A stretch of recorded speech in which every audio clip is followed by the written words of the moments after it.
Bismillahirrahmanirrahim. Assalamualaikum warahmatullahi wabarakatuh.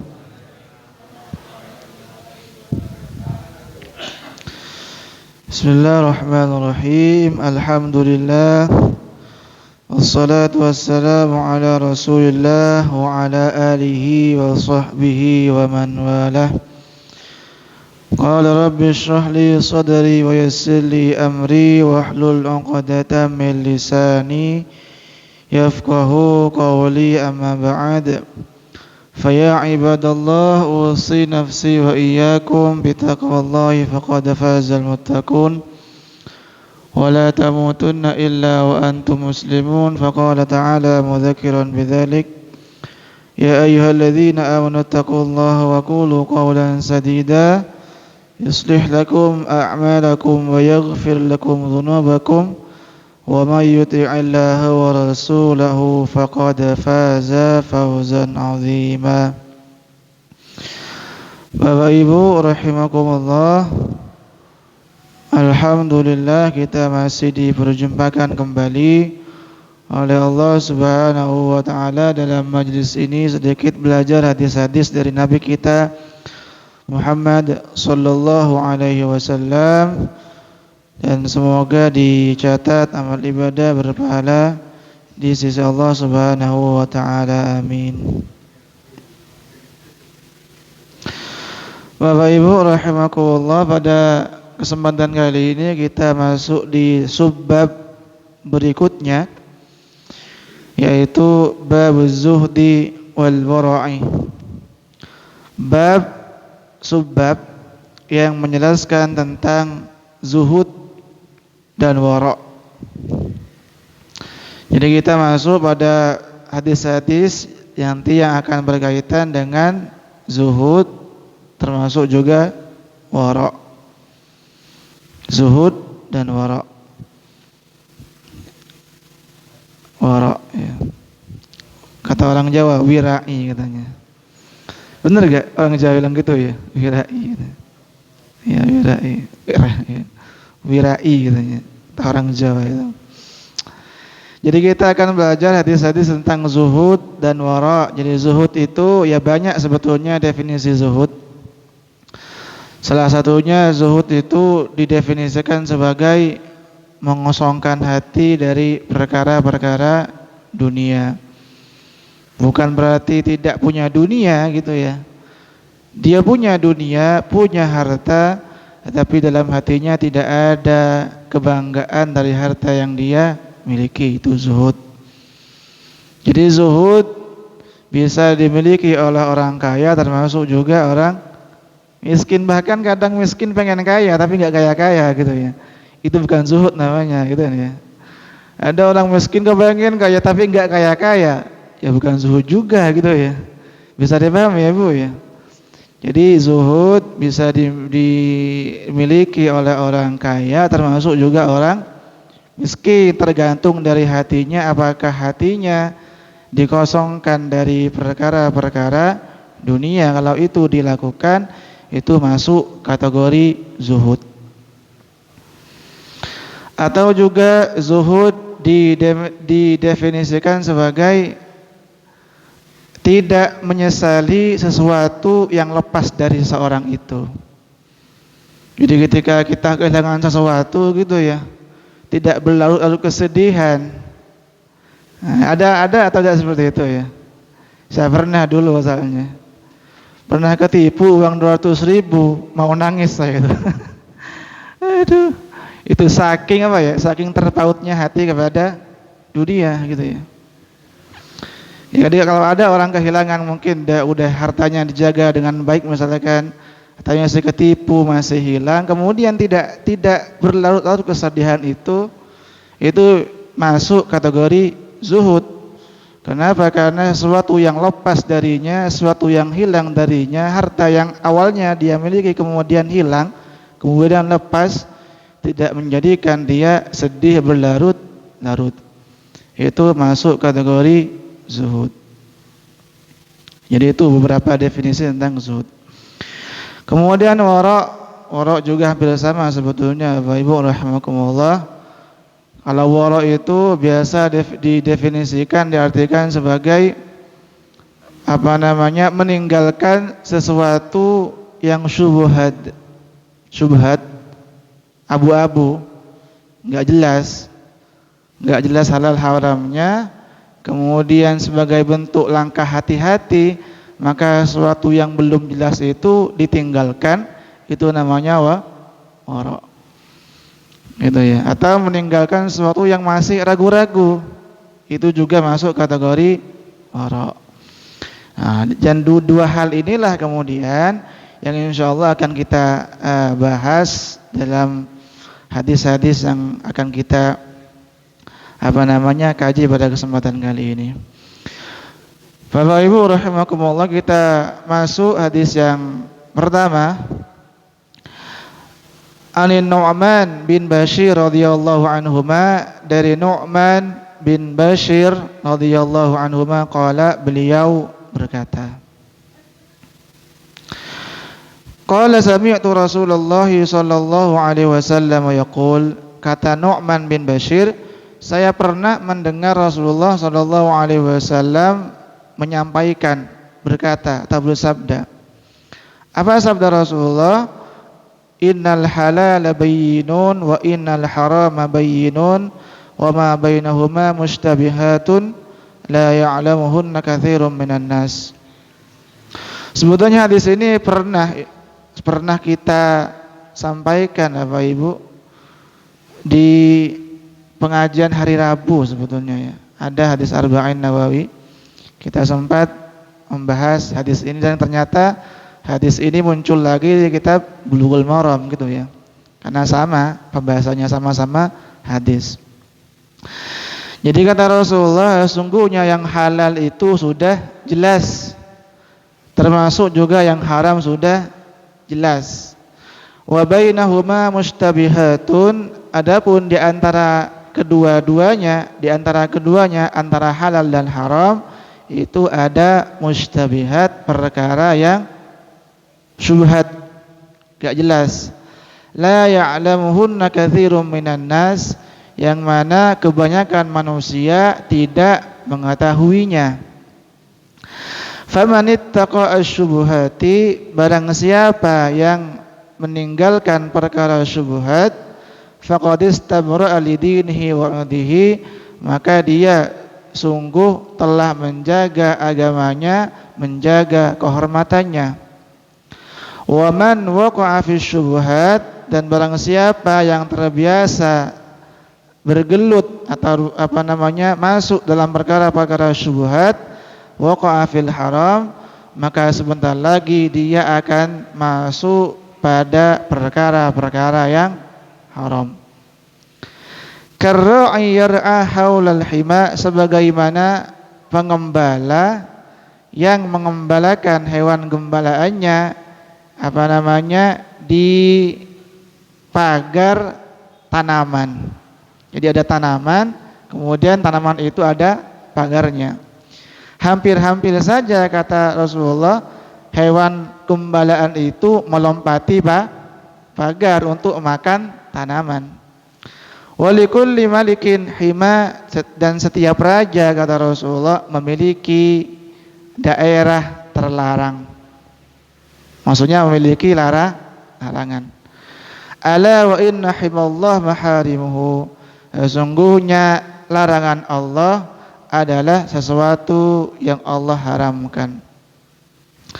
Ala wa inna fil jasadi mudghah, ketahuilah kata Rasulullah bahwa dalam jasad ini, dalam tubuh ini ada segumpal daging.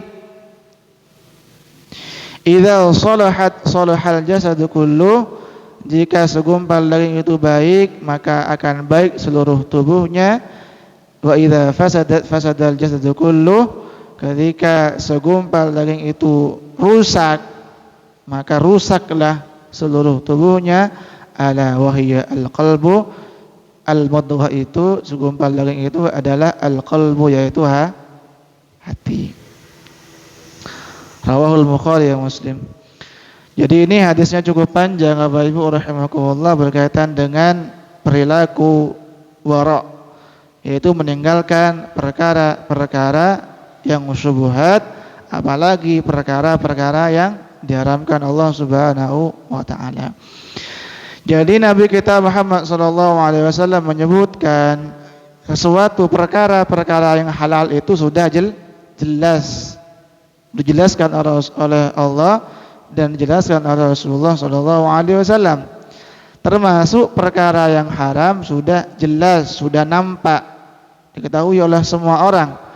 Adapun di antara keduanya ada namanya perkara-perkara yang mutasyabihat atau perkara yang syubhat. Tidak jelas kehalalannya, tidak jelas keharamannya, belum diketahui status kehalalannya, belum diketahui status keharamannya. Maka apa yang kita lakukan ketika melihat perkara yang belum jelas status kehalalnya, belum jelas status keharamannya, sebaiknya ditinggalkan, kata Rasulullah. Maka barang siapa yang meninggalkan perkara-perkara syubhat, maka sungguh telah dia menjaga agamanya dan harga dirinya, kehormatannya. Gitu ya. Jadi kita meninggalkan perkara syubhat, itu artinya kita sedang menyelamatkan agama kita, menyelamatkan harga diri dan kehormatan kita. Walaupun sekarang gitu ya, tetap aja orang tergelam dalam perkara-perkara yang haram sekalipun tetap terhormat gitu ya. Ada atau tidak? Ada gitu ya. Kalau orang kaya korupsi tetap terhormat dia, setidaknya bawahannya yang hormat gitu ya. Atau seorang bos udah jatuh dalam perkara yang haram, tetap dia terhormat bagi sebagian orang, setidaknya bagi karyawannya, bagi stafnya, bagi pembantunya, bagi babunya dan seterusnya. Itu ya. Akan tetapi yang jelas orang yang meninggalkan perkara-perkara syubhat, dia kata Rasulullah telah menyelamatkan agamanya, menyelamatkan kehormatan dirinya. Dan yang perlu diperhatikan Bapak Ibu rahimakumullah, Nabi kemudian melanjutkan, orang yang terbiasa masuk dalam perkara-perkara syubhat, sebentar lagi dia akan masuk pada perkara-perkara haram. Bisa dipahami ya Pak Ibu? Bisa ini. Jelas ini. Jadi orang ini gimana? Boleh atau tidak? Boleh kayaknya gitu. Ini boleh atau tidak? Boleh. Terus gitu. Semuanya serba boleh jadinya. Bahkan yang diharamkan pun kemudian dianggap boleh karena sudah terbiasa makan perkara-perkara yang syubhat, baik makanan yang syubhat ataupun pekerjaan yang syubhat. Ada nggak pekerjaan syubhat itu? Ya ada gitu kan. Gitu. Jadi Nabi tetap memberikan atau wanti-wanti kita, sekalipun mungkin perkara syubhat itu tidak sampai masuk kepada haram, akan tetapi Nabi tetap memberikan peringatan kepada kita, perkara syubhat itu layak untuk ditinggalkan, karena kalau dijadikan kebiasaan, sebentar lagi kita juga akan melakukan perkara-perkara yang haram. Diawali dengan melakukan perkara-perkara yang syubhat. Itu. Jadi selalu bersikap permisif. Apa permisif itu? Selalu serba boleh gitu ya. Permisif namanya. Jadi segala sesuatu itu disikapi dengan permisif, artinya dianggap selalu boleh gitu. Ini boleh, ini boleh, ini boleh. Semuanya boleh. Serba boleh gitu. Gitu. Kemudian Rasulullah melanjutkan, wa inna himallah maharimuhu. Sesungguhnya sesuatu yang dilarang oleh Allah adalah apa yang diharamkan oleh Allah Subhanahu wa ta'ala. Jadi Allah itu punya aturan, punya perintah, punya larangan. Dan larangan itu adalah wajib kita tinggalkan. Dan tentunya meninggalkan larangan-larangan Allah, bagian dari upaya kita untuk meraih ketakwaan kepada di hadapan Allah Subhanahu wa taala. Sebagaimana kata Rasulullah sallallahu alaihi wasallam, ittaqillah an maharimihi. Atau kama qala Rasulullah, bertakwalah kalian kepada Allah dengan cara meninggalkan larangan-larangan Allah Subhanahu wa taala. Itu ditinggalkan. Jadi tidak hanya perintah kita kerjakan, larangan juga ditinggalkan. Itu takwa namanya.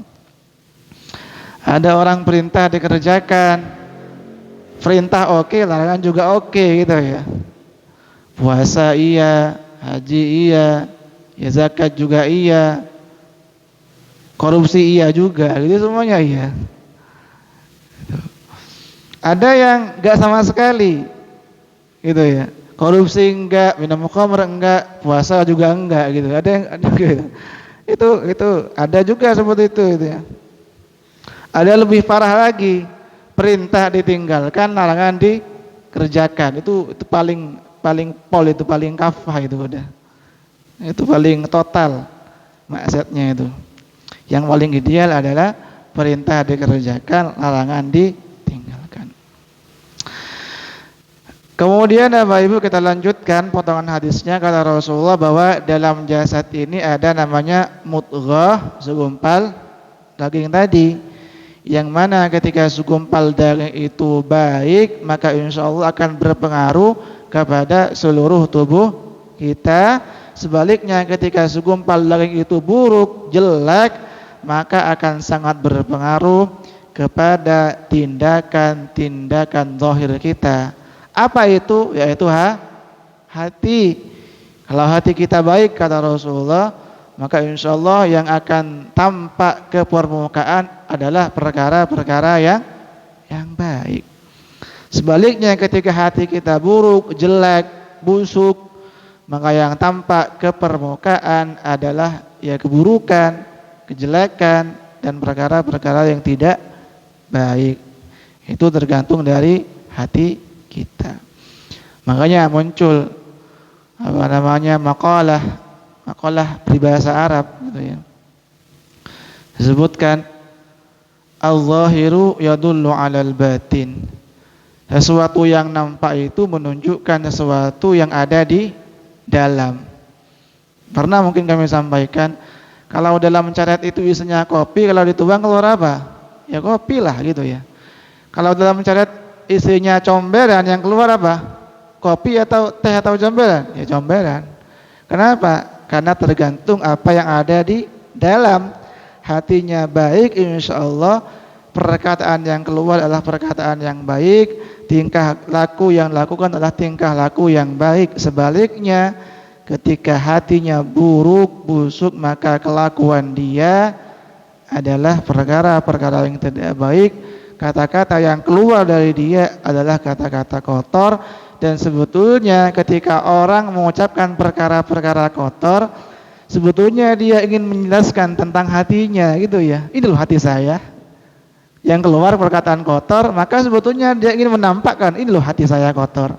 Ditampakkan dengan kata-kata kotor gitu ya. Nah itu tergantung hati dia. Dan hati yang buruk, hati yang busuk itu tentunya kalau kita melihat hadis ini, salah satu penyebabnya adalah makanan yang haram, termasuk yang syubhat. Mohon maaf, pekerjaan syubhat, pekerjaan yang haram, kemudian yang dimakan adalah makanan yang haram, makanan yang syubhat, akan sangat berpengaruh kepada hati ya Pak Ibu. Hati, bukan liver ya gitu ya. Hati. Hati bisa bermakna zahir atau bermakna batin ya. Itu. Hati bukan dalam artian hati yang ada organnya itu ya, tidak hanya misalkan begini ya. Ada orang soleh meninggal, kemudian hatinya ditransplantasi, diganti ke hati, dimasukkan ke tubuh preman gitu ya. Tidak lantas si preman menjadi baik, bisa dipahami Bapak Ibu ya. Itu. Jadi misalkan ada orang soleh meninggal, kemudian ada preman mau meninggal, hatinya udah perlu diganti hatinya gitu ya. Diambillah hatinya orang yang soleh, transplantasi, diganti kayak masuk ke tubuhnya si preman. Bukan lantas kemudian si preman akan menjadi baik, tidak seperti itu, walaupun tetap kita berharap akan menjadi baik gitu ya. Jadi itu hati. Jadi diawali dari memakan perkara-perkara yang syubhat, termasuk makan makanan yang haram, itu akan sangat berdampak sekali kepada hati kita masing-masing. Bahkan kata Nabi kita Muhammad SAW, beliau sebutkan, kata Rasulullah, kullu lahmin nabata minal haram fannaru awla bihi. Setiap daging yang tumbuh dari sesuatu yang haram, maka neraka adalah paling layak bagi orang ini. Tidak ada tempat bagi orang yang makan makanan yang haram kecuali tempat yang layak adalah neraka. Jadi hati-hati gitu ya. Baik makanan itu dari zatnya emang haram, atau yang dimakan dari hasil pekerjaan yang haram, judi, korupsi, gitu ya, rentenir atau apa lagi, nyolong dan seterusnya. Hasil-hasil dari apa yang diharamkan oleh Allah Subhanahu wa taala. Makanya kita minta kepada Allah Subhanahu wa taala, ya muqallibal qulub, tsabbit qalbi ala dinik. Kita mohon kepada Allah, wahai Allah ya muqallibal qulub, wahai Allah zat yang membolak-balikkan hati, tsabbit qalbi ala dinik, tetapkanlah hati kami, tetapkanlah hati saya ala dinik, untuk terus berpegang teguh kepada agama, yaitu agama Islam. Itu yang kita pinta, dan itu yang memang dipinta, dimohonkan oleh Rasulullah sallallahu alaihi wasallam, tsabbit qalbi ala dinik. Bukan sabit kalbi ya Pak Ibu ya. Kalau sabit kalbi, tetapkanlah anjing saya. Sabit qalbi ala dinik. Itu urusan hati. Nah, bahkan kalau kita melihat sabda Rasulullah yang lain ya Pak Ibu, ini dahsyat sekali kata Rasulullah, itu perlu hati-hati juga gitu ya. Kata Rasulullah, inna quluba bani Adam baina usbu'aini min asabi'ir rahman yusarrifu kaifa yasha, atau kama qala Rasulullah.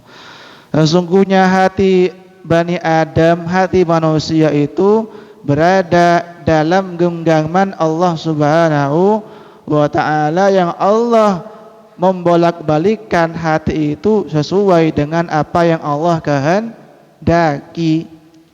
Gitu, mudah sekali. Makanya kita sangat mudah menemukan orang paginya kafir, ternyata sore udah mu'allaf gitu ya. Ada paginya masih muslim, sorenya udah murtad. Ada atau tidak? Ada juga seperti itu.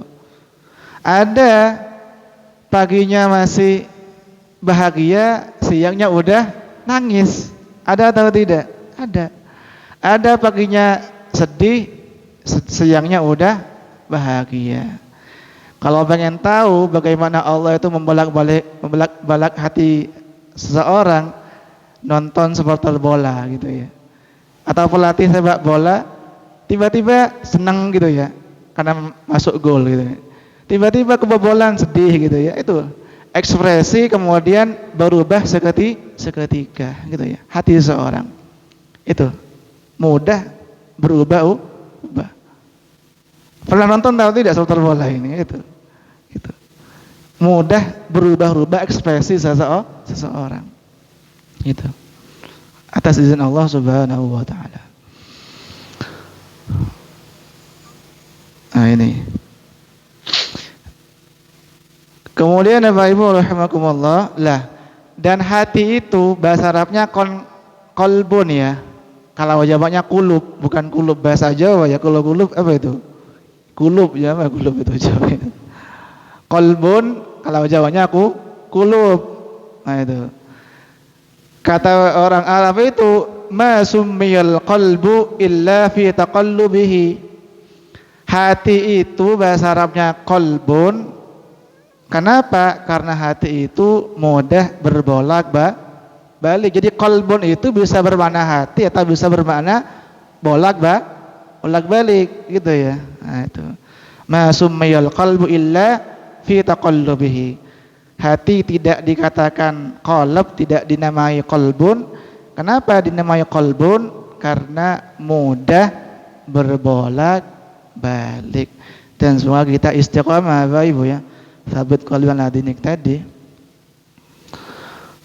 Wara, meninggalkan perkara-perkara yang syubhat, apalagi yang haram, tentunya lebih ditinggalkan lagi. Kemudian Bapak Ibu rahimakumullah, kita masuk hadis yang kedua.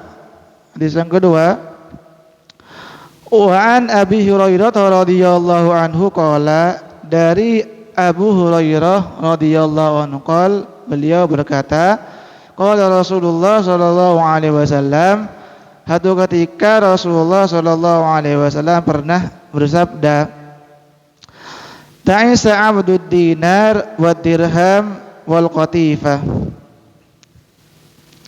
Celakalah hamba dinar dan hamba dirham.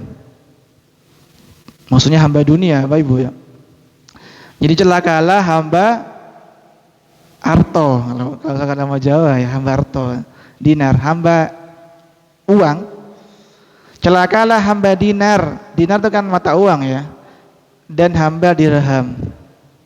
Kenapa? Kata Rasulullah, in u'tiyah radiyah. Jika dia dikasih harta, senang. Wa illam yu'ta lam yarda. Jika enggak dikasih harta, sedih. Ini kita ya sebetulnya ini. Kita banget kayaknya ini. Jadi kata Rasulullah sallallahu alaihi wasallam, celakalah hamba-hamba dunia, orang yang ketika diberikan harta dia senang, senang, bahagia gitu ya. Ketika kehilangan harta sedihnya mohon maaf atau minta maaf gitu ya. Senang, sedih kalau kehilangan harta. Makanya tadi kami sampaikan di awal, zuhud salah satu maknanya adalah tidak bersedih hati, tidak menyesal dari harta yang lepas darinya. Ini ciri-ciri zuhud. Kalau dia sedih, menyesal atau bahkan stres gitu ya, ketika harta yang dia miliki kemudian hilang, itu mohon maaf, itu bisa tidak masuk kategori orang-orang yang zuhud. Ini ciri-ciri kita ini. Dan ciri-ciri ini sebetulnya Bapak Ibu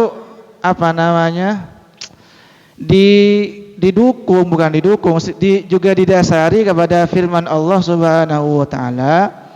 Allah sebutkan di Quran misalkan surah Al-Fajr, surah ayat ke-15 dan ke-16, kata Allah, fa ammal insanu idza mabtalahu rabbuhu fa akramahu wa na'amahu fa yaqulu rabbi akraman. Adapun manusia, kata Allah, ketika Allah uji dia, kemudian Allah berikan kemuliaan, Allah berikan kesenangan dunia kepada dia, maka orang itu akan mengatakan, akraman, Allah sudah memuliakan saya. Saya orang mulia ini. Kenapa? Kaya saya. Gitu kata orang ini. Allah melanjutkan, wa amma idza mabtalahu rabbuhu faqadara 'alaihi rizqahu fayaqulu rabbi ahanan.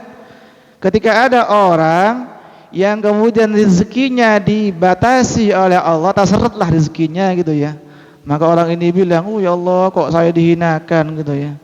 Jadi ternyata manusia itu, kata Allah, cenderung akan menganggap mulia ketika diberikan kesenangan dunia atau harta kekayaan dan seterusnya, pangkat dan jabatan. Sebaliknya, ketika mungkin dia miskin, kere, orang tidak punya pangkat, seolah-olah dihinakan oleh Allah Subhanahu wa ta'ala. Padahal kata Allah, kaya dan miskin sama-sama ibtalahu, sama-sama ujian, sama-sama ujian. Yang diuji kaya kalau bersyukur insya Allah juga mulia. Yang diuji miskin kalau bersabar sama-sama mulia juga. Kalau gitu enak diuji kaya Ustadz, ya terserah Allah lah gitu ya. Terserah Allah yang mau nguji gitu. Kadang mohon maaf, ada orang lolos ketika diuji kemiskinan tapi tidak banyak yang lolos ketika diuji kekayaan. Ada atau tidak? Ada. Banyak malah itu. Dan ini terjadi di zaman Rasulullah SAW yang terjadi pada kasus mohon maaf Tha'labah. Pernah dengar? Tha'labah. Ketika masih miskin, Masya Allah ibadahnya rajin, lolos dia. Lolos ketika diuji dengan kemiskinan. Tetapi ketika diuji kekayaan udah Jumat telat gitu ya, bahkan udah gak Jumat sama sekali sampai pada akhirnya gitu ya. Na'udzubillah gitu ya.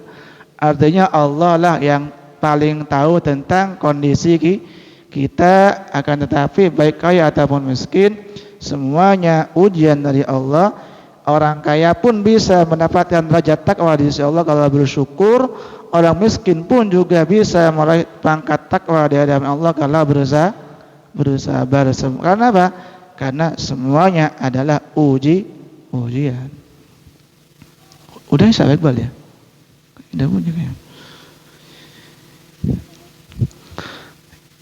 Jadi itu Bapak Ibu rahimakumullah yang bisa kami sampaikan pada kesempatan kali ini. Ada 2 hadis. Insyaallah hadis yang kedua ini kita lanjutkan pembahasannya di pertemuan yang akan datang. Dan semoga bermanfaat, dicatat amal ibadah berpahala di sisi Allah Subhanahu wa taala. Kita tutup perjumpaan kita kali ini dengan kafaratul majlis. Subhanakallahumma wa bihamdika asyhadu an la ilaha illa anta astaghfiruka wa atubu ilaik. Assalamualaikum warahmatullahi wabarakatuh.